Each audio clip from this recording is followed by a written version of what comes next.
Soldier Cass, your name is? Raphael. Raphael. So we stopped you in the street and we're asking you a few questions about the Bible, etc. Now, you said you didn't know too much about it, but I want to ask you, what's the problems that you see in the world today? Like, what issues are on the back of your mind when it comes to fixing world issues today?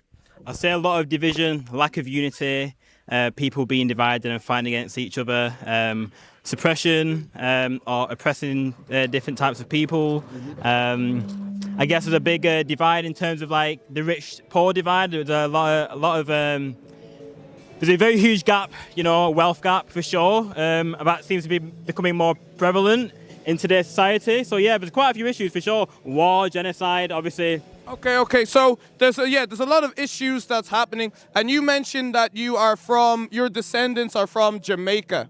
Talk a little bit. Have you been to Jamaica? So I have never been to Jamaica. I am half Jamaican. I am adopted. My biological father is Jamaican. My biological mother is English and German. I've yet to visit Jamaica, so that's something which has always been at the forefront of my mind to, reconnect to that part of my roots, and definitely something I have to do for sure. Okay, so it's said that the Jamaicans come from the 12 tribes of Israel. And the way we can prove that is we'll just give you a foundation about the people in Jamaica. So give me that in Deuteronomy first, and then we'll see if you agree with what the Bible has to say about the people called the Israelites, and see if it fits the people in Jamaica. Give me that Deuteronomy. The book of Deuteronomy, chapter 1, verse 1. Mm-hmm. These be the words which Moses spake unto all Israel. You have to say louder. Come on. The book of Deuteronomy, chapter 1, verse 1. Mm-hmm. These be the words which Moses spake unto all Israel. So this is the words that Moses spake to all Israel. So only Israel, the nation of Israel, is with Moses in the wilderness at this point. This is after Exodus, after the parting of the sea. Have you ever heard of these kind of stories? Yeah, so this is after this. Watch this. The book of Deuteronomy, chapter 28, verse 1. And it shall come to pass, if thou shalt hearken diligently unto the voice of the Lord thy God, to observe and to do all his commandments, which I commanded this day, that the Lord thy God will set thee on high above all nations of the earth. So that scripture says, if you listen to God and you keep his commandments, he's going to set you on high above all nations of the earth. Now, you talked a little bit about division earlier. Now, God is actually setting a place of division here. So if someone's on high above all nations, I mean somebody's low below all nations, correct? Let's get verse 15. Verse 15.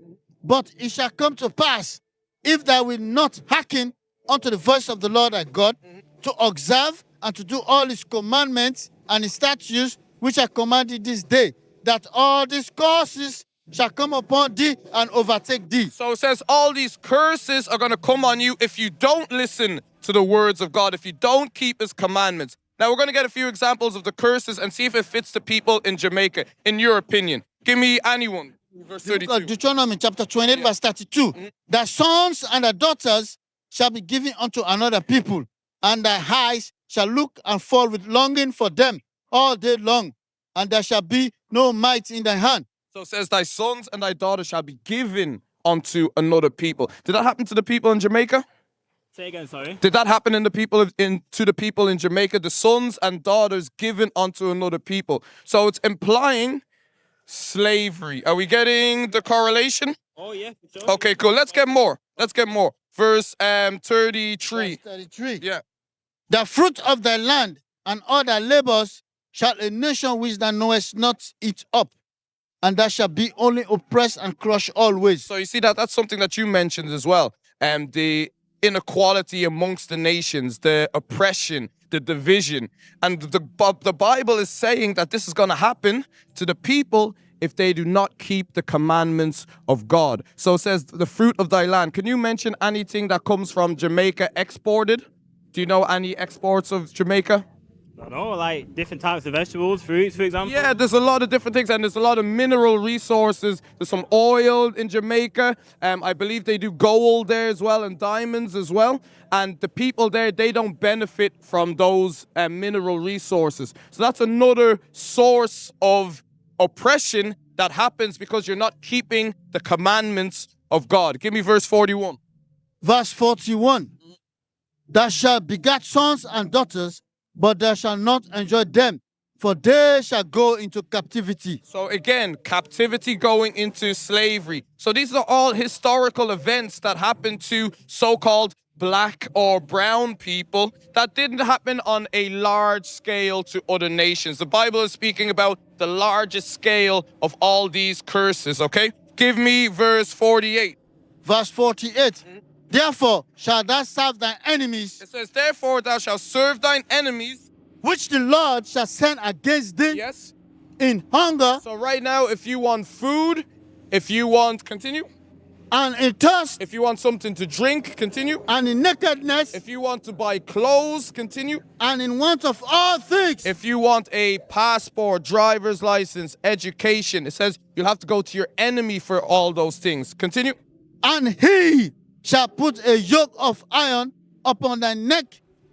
You see that? So the yoke of iron is the chains that our people were brought onto slave ships. They were brought around the world. This is a curse according to God for not keeping the commandments. Are you following us? Okay, cool. For sure. Until he have destroyed thee. Until we are destroyed. You know how we are destroyed today? Because we call ourselves, I called myself Ivory Coast. He called himself Sierra Leone. You call yourself Jamaica. But we were actually supposed to calling ourselves the Israelites according to the Bible. Because remember at the beginning, it was Moses speaking to all Israel. That these things would happen to the people if they don't follow God's commandments. Now, after hearing that, what do you think is the solution to all the issues that you brought out at the beginning when I asked you? I personally think the solution is, well, you have to discover what is the source of all of this corruption. And I feel like who are the people in power in this society? The people in power are politicians, it's entrepreneurs, business people. So I would probably say that we have to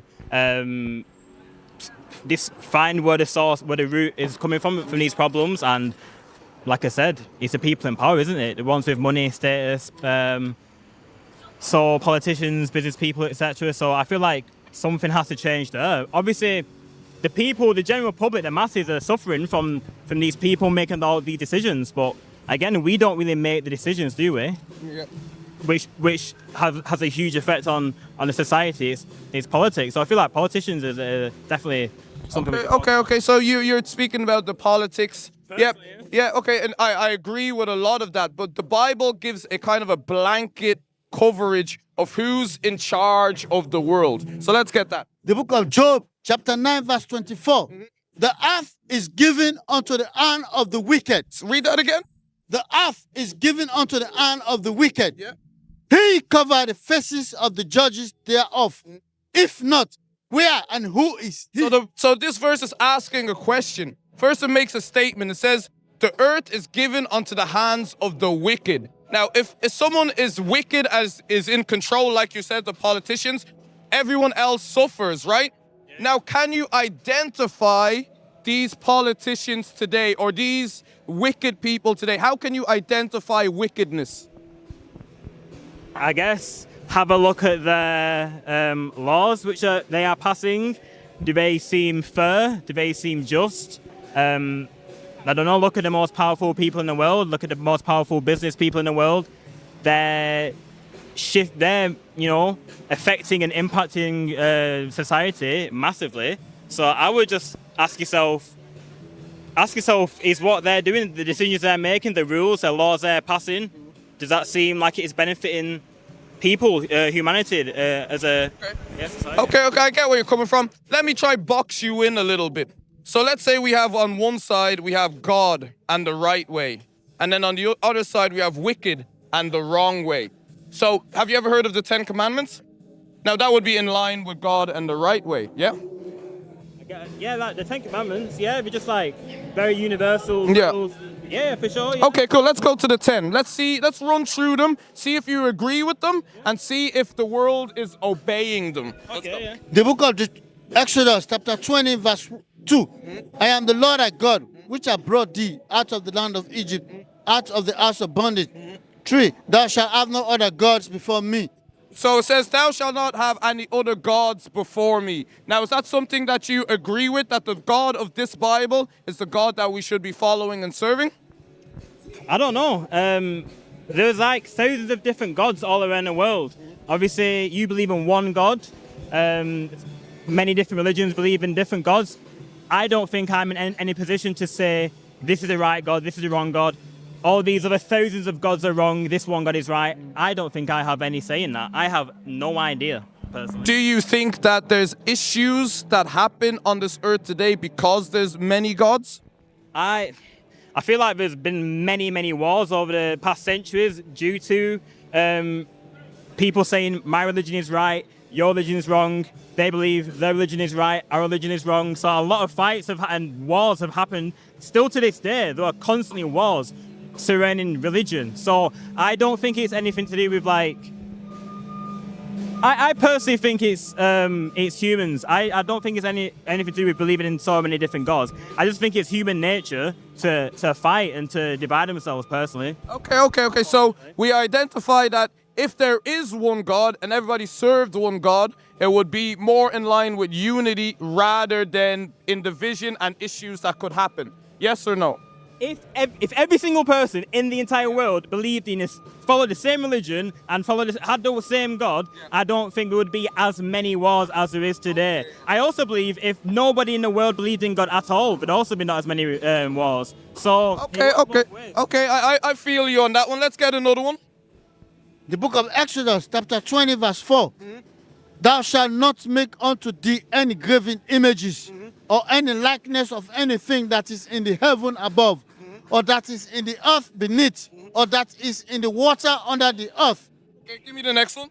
The next one, thou shalt not, Exodus 20 and 7, thou shalt not take the name of the Lord thy God in vain, for the Lord will not hold him guiltlessly that taketh his name in vain. Now, taking God's name in vain, it doesn't always mean that you're saying for God's sake or whatever, cursing. It means if you take God's name and use it the wrong way. Now, have you ever experienced this in, let's say, in life? If you've ever been in churches, do you think that there's any part of societies that use God for vain glory, vain deceit, or their own selfishness? I say that I believe that a lot of people will say, for example, a lot of people preach God hates a certain type of people, and people say that. They hold bows, they say God is against this, God is against that, God hates these people, God only loves these people. I feel like that happens all the time, and I don't think that's God saying that. I think it's the people just saying, okay, God says this, when they don't actually know. They believe God says that, but that's my belief anyway. Okay, let's continue. Exodus chapter 20, verse 8. Remember the Sabbath day to keep it only. So it says, remember the Sabbath day. So we're going to read about the Sabbath day. Now, do you work 7 days a week? Not 7, no. No, you need some rest, right? For sure. So if there's a day in the Bible that everyone rests at the same time, everybody rests, that would mean that we're all more unified. Would that mean we're all more unified in your opinion? Would that be something that you would back? I would absolutely back that everybody, has rest on the Sabbath. Would be lovely. Everybody has the rest on the same days. Yeah. Well, I guess that's what weekends are, aren't they? Most people don't work weekends. Yeah, and that's what God set up. He set up a day for everyone to rest. Now watch this. We're going to get it. Exodus chapter 20, verse 9. 6 days shalt thou labor and do all thy work. So 6 days, go around, do your work, buy, sell, but the seventh day is the Sabbath of the Lord thy God. In it thou shalt do any work. Yep. Thou nor thy son, nor thy daughter, nor thy main servant. So it's going to go through a lot of people that shouldn't be doing any work on that day. And the purpose of that is for rest, right? Because you can't work 7 days. You'll be tired. Yeah. So God has set a day, the seventh day of the week, which is Saturday, sundown Friday to sundown Saturday, for everyone to rest. You're in line with that? Yeah, man. Okay, cool. Perfect. Continue. 12. Honor thy father and thy mother, that thy days may be long upon the land which the Lord thy God give thee. So honoring your mother and your fathers, that's something that you have a principle of. I know you mentioned that you probably had a little bit of turmoil with your switch. I believe you said you were adopted. Yeah, okay, cool. So is that something that you're in line with, honoring your mother and your father? Absolutely, 100%. Absolutely, definitely. Now, harsh question. If your father from Jamaica attempted to reach you again, would you honor that? For sure. Yeah. Okay, cool, cool, very good. All right, cool, cool. You're a forgiving God. God. Thou shalt not kill. Thou shalt not kill. I mean, You're with it? absolutely, I'm with it. Yeah. And that's what's happening in the world today, right? We see wars, we see killing, but if people are following the laws of God, they wouldn't be killing, especially for senseless reasons. We see wars going on in Israel right now. We see wars in Ukraine. We see wars all around the world. And it's senseless. It's usually over land. It's usually over things that we all should have and take part in, right? Continue. The book of Exodus, chapter 20, verse 14. Thou shalt not commit adultery. Oh, this is a big one. Thou shalt not commit adultery. Do you know what's classified in adultery? Not to cheat on your wife or your husband, would that be? And also, let's say you're single and you are going around sleeping with different women. Is that something you agree with?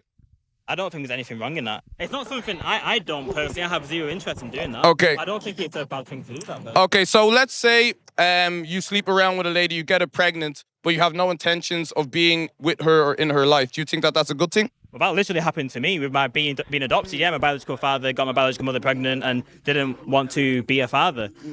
So do I think it's a good thing? I don't think it's a good thing or a bad thing. I just think it's neutral. I don't judge it in any way personally. You think it's neutral? So you think that a single parent household is as strong as a two-parent household? I feel like I would probably say about a 2-person household most of the time would be stronger. If you have two, like really, really like beautiful parents, I feel like that would be stronger, definitely, than having one beautiful parent for sure. Okay, for sure. So this is what God is trying to protect us against. He's setting up commandments for us to keep so that we are good to each other. So if we're not committing adultery with each other, that means that there's no fights over women. You have a wife, one wife, that's your wife, and you take care of her, you take care of your children. And I believe that that's the right way to be. And I believe that you would see that as well. So when you go to the nightclub next time and you see some adulterous behavior, you should be able to call that out and say, maybe this is the root cause of some issues in the world today. Having said that, a lot of people who probably commit adultery in this sense, like we sleep around, we get a girl pregnant. I have friends who've done that and then they've ended up getting this girl pregnant, decided to be in a relationship with this girl we never expected to be in a relationship with, and ended up raising a parent. So I don't think it's the end of the world. I don't think that always means that the guy is going to like run away. But of course, yeah, I personally think if people want to sleep around and sleep with whoever they want, I think it's just self-expression. I'm not against that personally, but I would agree that I would rather have a mother and a father rather than just a mother or just a father, though, for sure, obviously. Yeah. Okay. And what's your opinion on like STDs? Because they're passed through adulterous behavior. Because if you are just sleeping with one person, the likelihood of that happening is a lot less. So now we bring health into the situation. So we have communities breaking down because you have split households, and we have health issues. So does that sway you a little bit more in saying that adultery is bad or it's not neutral? See, absolutely, if you're sleeping around with lots of people, the chance of getting STD is astronomically higher than if you're sleeping with one person. I think that's undeniable, absolutely 100%. But I still don't believe that. I think that's like the price people pay. If they want to choose, I personally don't sleep around because of like increased risk of STDs, and 2, I just have no desire to do that. It doesn't fulfill me in any way, shape or form. However, I don't believe it's evil or bad to do that. I just think that if people want to do that, then be aware of the potential risks, of doing so. But I can't say it's good or bad. I don't think I have any say in that. I think it's just, who am I to say that? Okay, cool. Let's continue. Let's finish off the commandments. The book of Exodus, chapter 20, verse 15. Thou shalt not steal. Thou shalt not steal. Something you agree with? 100%, yeah. I wouldn't like if somebody stole my phone right now. If somebody pickpocketed me, I wouldn't like it. I'm definitely not for people stealing. I would rather nobody stole anything from anybody, whether that be land or possessions. Yeah, I was going to go into that. I was going to go into that because that is the case in most situations. It's fighting over land, over resources. It's stealing from resources. Like if you look at Jamaica or Africa or these sub-Saharan nations, you will see that a lot of our wealth is taken. So a lot of the wealth is taken out and it's fed towards like European nations or Western civilization. And that's what that's what the Bible says, that the earth is given into the hand of the wicked. So that greed never really stops unless you introduce some of the commandments that we are reading about. Are you following me? Yeah. Okay, cool. Continue. The book of Exodus, chapter 20, verse 16. Thou shalt not bear false witness against thy neighbor. So if you say someone did something they didn't do you think that's right? Say it again, sorry. If you say, let's say you say, oh, this brother over here stole, but he actually didn't steal. So you're lying, you're bearing false witness. Oh yeah, I think again I would never condone that behavior because I wouldn't like it if somebody did that to me for sure. Yeah. Okay. Do you think like the solicitors and lawyers, they get paid to be on the side of their client, so they could be committing these sins. Now, if they had the commandment, would you think that justice would be passed well, or do you think that it would still be a case of up and down? Because bearing false witness is basically lying on somebody. Of course. Yeah. I mean, their job, like a defense lawyer's job, is if they believe the client has done it, to try and convince the judge and the jury that they haven't done it. Having said that, they probably don't know for sure that the client has done it. They believe they have, but they haven't seen the crime being committed. So I don't know, is that still going to be bad or not? But yeah, it is pretty crazy to be honest. Okay. Let's continue. The book of Exodus, chapter 20, verse 17. Thou shalt not cover thy neighbor's house. Thou shalt not cover thy neighbor's wife.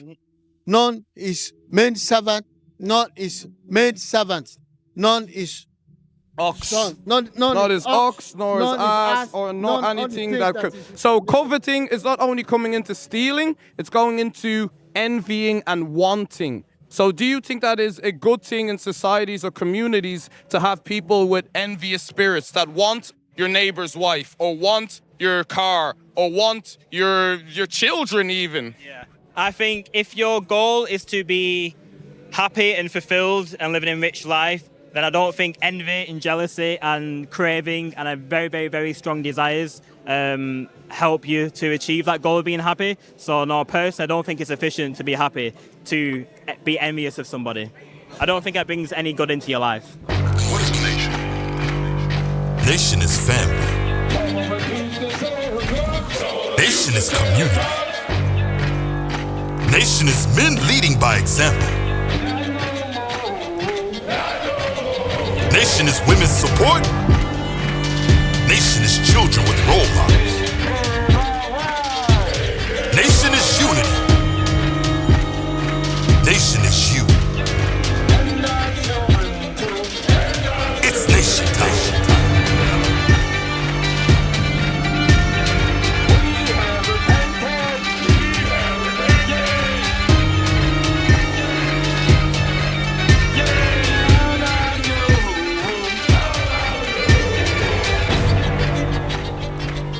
And finally, my brethren, be strong in the Lord, His word,